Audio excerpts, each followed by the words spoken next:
On today's Mini Apes, I still have a Twitter account. Richard, do you have a Twitter account? I have 2 Twitter accounts. Todd, do you have a Twitter account? I have 3. Take your stinking paws off me, you damn dirty ape! What is the divine bomb? The only good human is a dead human! Where there is fire, there is smoke. The minute of the apes. The minute of the apes. The minute of the apes. The minute of the apes.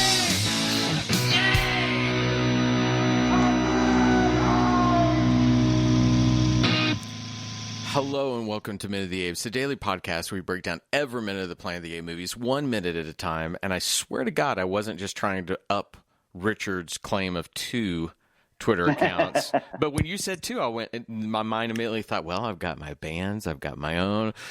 So there it is. Yeah, we all have our Twitter accounts. Is that pertinent to something, Sean? I don't. Oh, no, I was just curious if everybody was still maintaining their social presences, maintaining terms of services and whatnot. Right. Well, I lost my account on Parler because I can't log in right now. Oh, man, I'm sorry. Oh, that may be the funniest thing I've heard in a while. When people started, hey, I'm leaving Facebook, man. I'm sorry, I'm not going to talk to you more. I'm going to Parler. I was like, Bye. Bye, Felicia. bye. That would be fine. I don't care. Yeah. Go share your family photos on Parler. I'm sure that's what it's all about. Well, I wonder if in the future, when apes become slaves, did they have social media? Or did they just have bananas that they shared with one another? It's one of those things where, like we were talking about in the previous movie, not having security cameras everywhere. They didn't predict cell phones or anything like that, but they did have a nuclear war after the 90s, so that kind of shut down social media in the future. And this We saw the use of encyclopedias. We heard broadcasts, and we saw broadcasts and escapes. We saw news media to a certain extent. But yeah, we didn't have the kind of they didn't predict this kind of social media that we have. We didn't see newspapers. We didn't. We had an internet in the 90s, and they didn't predict that from the 70s that we'd have a computer system where you could talk to people like that. Okay, as we're being like this about prediction, is it jerky of us to? Yeah, I know we're having fun with it, but is it jerky when we look at Star Trek and think, wow, look at all the things they were able to predict, the phasers, the communicators and all that. Is it unfair of us then to come out and go, well, they didn't get this right? Well, no, it's not that I don't think they predicted it. I think it's reverse engineered. It's nerds who saw, a communicator. I want something similar to that. Mm-hmm. Okay, it starts off as a walkie-talkie. How do we change that? You don't have to be a walkie-talkie, a push-to-talk. How does it become a phone? And then how do we make it flip open like a phone? And now it's just a square. And we kind of lost the flip open being Star Trek-y. Would we have all thought it was too much if somebody was walking around going, can you hear me now? Can you hear me now? Yeah. Maybe. All right, we're at minute 4. Let's get into apes. We've gone down enough of a path of the what ifs. Sean, tell us what's going on with this very moment from Battlefield. All right, we start minute 4 with Caesar still sharing a banana and ends with the voice-over orangutan saying, "Yet in the aftermath of his victory." All right, here we come. Another recap minute from Battle for the Planet of the Apes.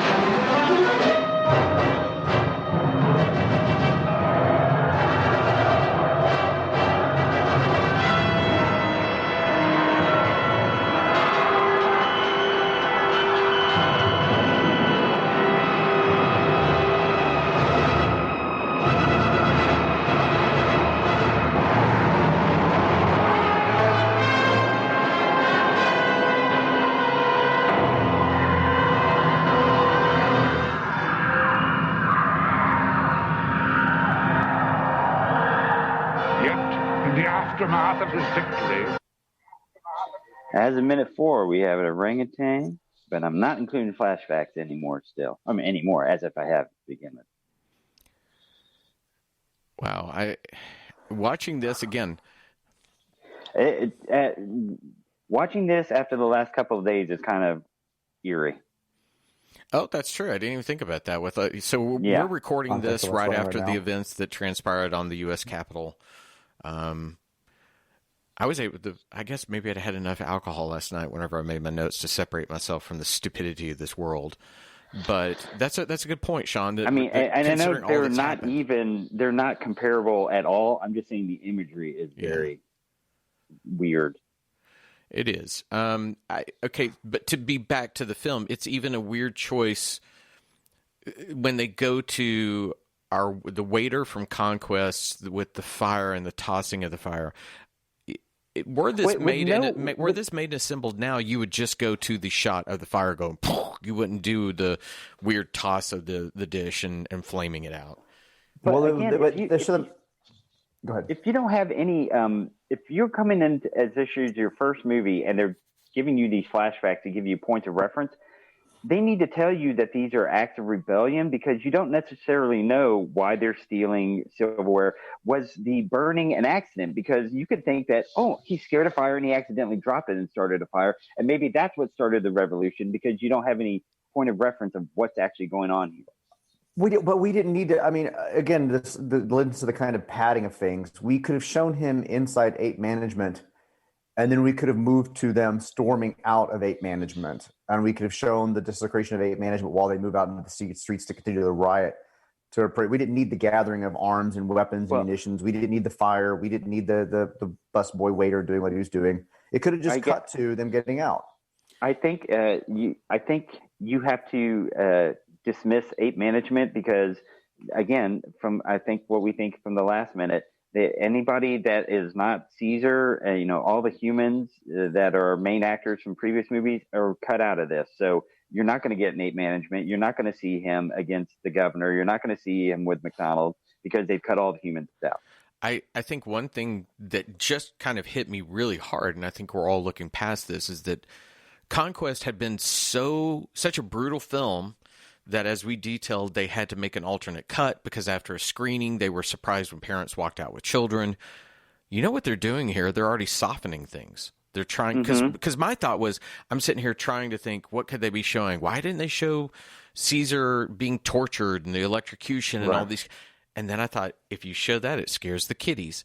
But what I'm showing is just the idea the acts of rebellion. Yeah, that they're doing these things, and so therefore it's setting at least a tempo for the film that says, hey, there was bad stuff, but we're not going to show you all the bad stuff. Not the bad stuff, not the real bad stuff. I agree with you that they're pulling back a little bit of the violence. It's still a little hard to watch the scenes where they're fighting with the police officers as they kind of uprise. It's still kind of a rough moment. But they did choose some moments that were not quite so terrifying. I mean, starting the fire is upsetting, but you don't really have the context for what's going on. The thing that I really didn't like about the last 3 minutes, when we go from Escape to Conquest and now more of Conquest, is it really just looks like a editor or somebody above the editor, the director, producer, just looked at some films and go, I went that, let's put it together, and then just walked away. Totally agree. There's no story being told. And what could have I think you could have some of the harder stuff. Maybe you could even have Caesar on that table. Why aren't they using the lawgiver to say something?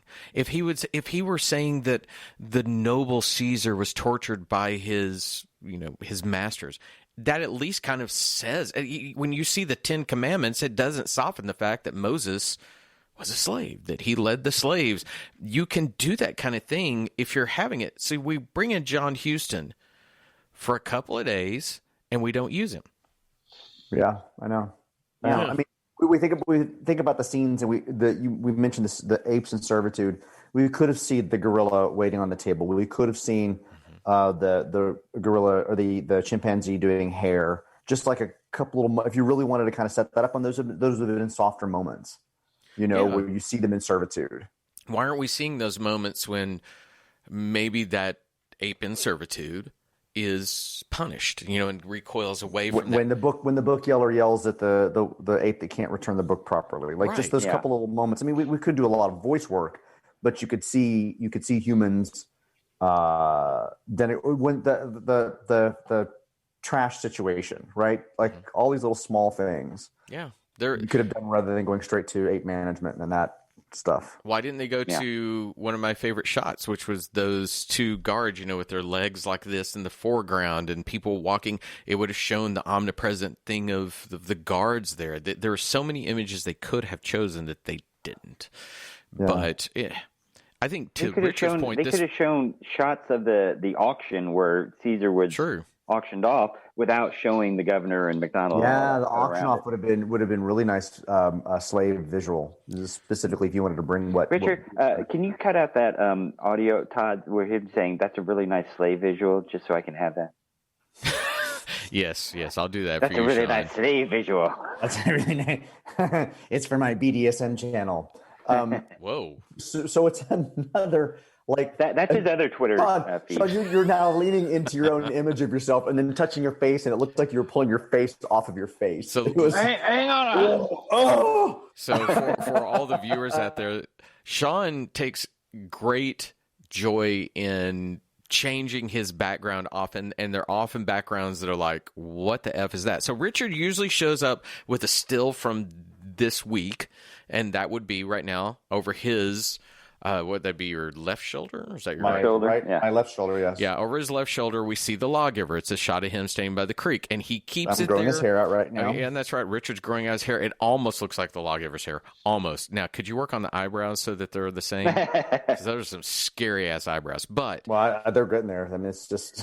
Sorry. But Sean shows eyebrows. up, and he changes his stuff. So what Sean has right now is a picture of himself in his backyard next to a massive sunflower. Now... what was funny about it is that it's hard not to giggle, but Sean then puts himself in front of the image of himself so that when he pulls his face away, intentionally. Yeah, when he pulls his face away, it's kind of like, what the F? There's a second Sean. Love it. That's what it looks like. Boy, this is compelling. We're taking the audience on the journey because this last minute was not much of a journey. It was basically the scenes of the rioting of the Apes uprising from Conquest. So, I mean, there wasn't much to it. We see them, I guess, regaining, taking control, or fighting the humans. We actually, it ends with kind of that shot of Caesar on the steps with his, the one arm kind of pulled under and over as he kind of stares out over his triumphant victory over the humans of this particular city. And the lawgiver ends with, yet in the aftermath of his victory, letting us know that he did win this victory. Caesar did win whatever this was. I as you were saying that, I want to say two things. I think that, Richard, your point about that this felt like a producer or an editor just going, give me this. I think that's true. There's no storytelling here. And I just thought, I'm wrong about... that you don't do things like this, because even in the new films, and I know you've not seen them, Richard, I'm going to do my best to say something without saying anything particular. There is a recap in one of the films, and I think it's the second one, where it effectively does a recap what you wanted. of what's happened. It tells you, hey, this has happened, and this is how it's gone across the world. This is why we are here. Yeah. But it does it so effectively that it isn't like this, because it gives us new information, and it also expands upon what we know.